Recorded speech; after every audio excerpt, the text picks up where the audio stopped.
I was a consumer trying to figure out how to be a producer, hoping someday I could be a super producer.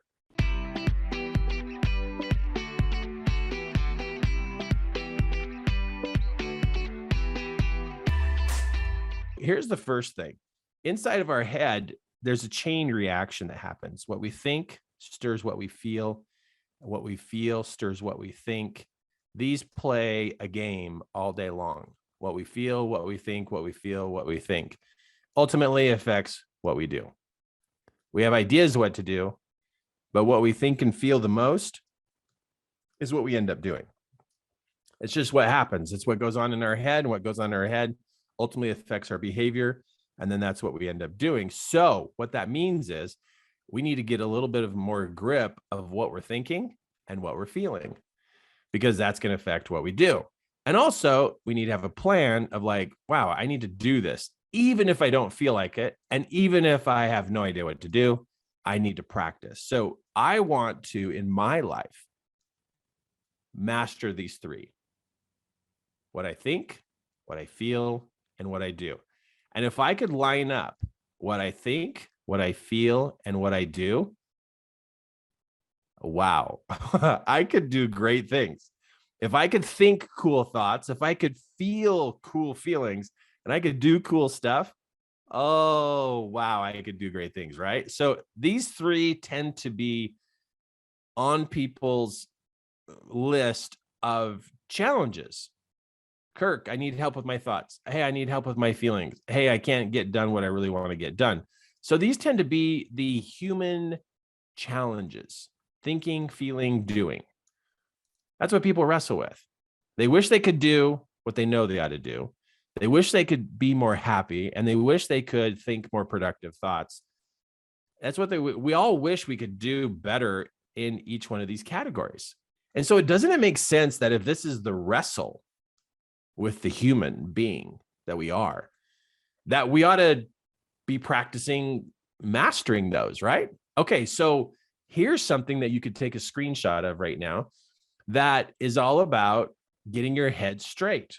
This is a paragraph, which consists of sentences, which each sentence has words and each word has letters. And in this is a collection of letters of the alphabet that turn into directions. So these are directions for the mind. I can see opportunities to serve others and to be fully compensated for my time and my energy. I find new clients effortlessly. They come to me from many directions. I can communicate clearly with them, and they say yes to my program quickly. I am paid in full for my services that I share with others. I collect and deposit of $5,000 each month, and I can use this money to take care of my family, buy groceries, pay all my bills, and do fun activities. I am independently wealthy. I can take care of myself and others, and people are happy to compensate me for what I do for them. It is always a fair agreement, and they are completely satisfied. I think this is a great paragraph to upload to your brain. I don't see anything wrong with this to be put in your brain. I mean, if we could put this on a hard drive, if we could put this on a jump drive, right? If we could put this on a jump drive and stick it in the side of your head and upload, and then this is how you lived. This is how your life was. Would you accept it? Click the raise the hand button if you would accept that, if that's the way things were. Click the raise the hand button. I want to know if this would even matter to you, that this is how it goes. I mean, so this is, and thank you for the raise of hands. It's super good to see you're actively engaged with what we're doing here. And so here's the thing. These are directions. These are directions to the mind that gets into the head, gets in because you read it and because you say it out loud. The most basic form of education. Now, remember, we send kids to school for what? To become educated. People homeschool their kids for what? To put information in their head, right? So school is to put information in their head so that they can use it when they go to do actions and they go to do things in their life. They can use that information so that they can live a good life. So you having a paragraph like this is education, information, it's directions, it's instruction for the mind. Now, here's the thing. Me doing webinars, I have had to upload directions and instructions to my mind how I'm going to perform as a presenter. I've had to write out paragraphs and read these paragraphs to myself to upgrade the way I see my abilities and the way I see myself and how it's going to turn out. I've had to write these things and read these things. I am not a natural. I am not a natural. Maybe you are, but I am not a natural. I have had to work hard at this to get my head in the right place. Maybe you can just go do stuff and it just flies together and it just comes together super easy. Oh, I was wired to be a quiet, shy person over in the corner who just watches everybody else. And I'm going to say it. I'm going to say it. I was wired to be an hourly employee. That's how I was wired, was to always work for someone else and to always have that person give me a paycheck and have that person provide for me. I was wired for that. That's where I was wired. I was happy to go to work, happy to work for somebody else, would never take a risk, never step out of my comfort zone. Why? Let's just stay inside the comfort zone. It's easy. It's just like you just do your thing. You just wait till you're told what to do and then do it. Now, I'm not dissing on hourly jobs. Hourly jobs are very important, but I was wired for that. But then I started seeing other people and it's like, wait a minute, that person, they produce on their own. They have something they provide and something they do that produces for them. Because you see, there's consumer, producer, and super producer. Let me just write this down for you. Okay, so I'm going to explain this to you because this is all going to lead up to why I'm going to show you the way I do webinars and the way that I think. But I got to put this out in front of you first to say, you might be wired to be an employee. And there's nothing wrong with it, but you need to know that is a particular way of thinking. And I've had plenty of jobs where I was the employee, all kinds of jobs. And so I know the world. I know it's a way to get a job. It's a way to get paid so you can have the money to buy groceries and buy gas for your vehicle and pay your house payment. And maybe once in a while, go do something fun. Okay, so I totally get it. And I'm not dissing on it. I'm just saying that it doesn't have to be the only type of mindset that you have. Okay, so there is consumer, and then there is producer, and then there is super producer. Okay, so consumer, what does that mean?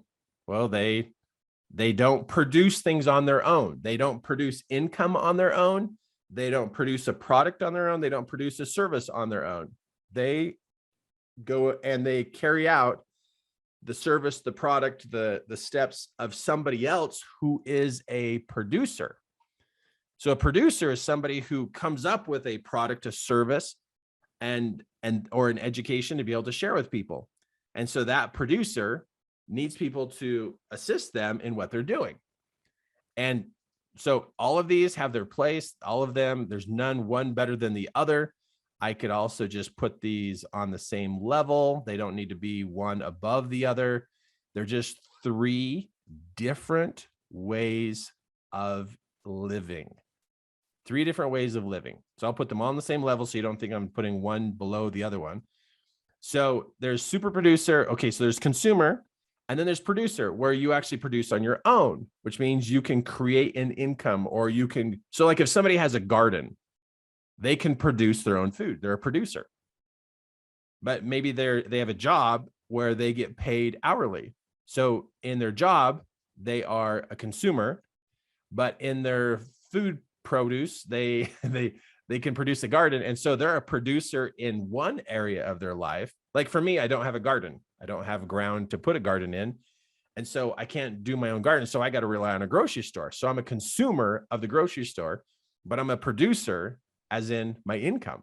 So we can have different categories of our life that we are consumers and different categories that we're actually producers. Now, a super producer is somebody who produces enough to then also pay people to work for them. And when I heard this terminology from one of my mentors years and years and years ago, I was very curious about the word super producer. And I was like, what's a super producer? And they said, well, you produce enough that you can share with other people and provide jobs for people. And I was like, I want to do that. I want to be enough of a thinker this way that I can have enough to provide for other people. And oh my goodness, that was a big jump for me. Huge jump. So I grew up with the mindset of consumer in many areas of my life. I then realized I'm going to try this to be a producer. And it was hard because my mind wasn't there. It wasn't there. I didn't have these kind of thoughts. Did not have these kind of thoughts. Now, a book that changed me is The Jackrabbit Factor by Leslie Householder. Bless her heart. Oh my goodness, bless her heart. When she wrote that book, I think she wrote it just for me. That opened my mind to a producer and opened my mind to a super producer. And here's the crazy thing. It had to do with visualization. The whole book is about visualization. And I was like, oh, I can do this. And that book became a training manual for me. Simple story, profound principles. So I was a consumer trying to figure out how to be a producer, hoping someday I could be a super producer. Because I want to expand my mind. I want to be able to be the best Kirk Duncan I could ever be. I mean, that's really the best thing I could do, is be the best I am and then help other people be the best they can be.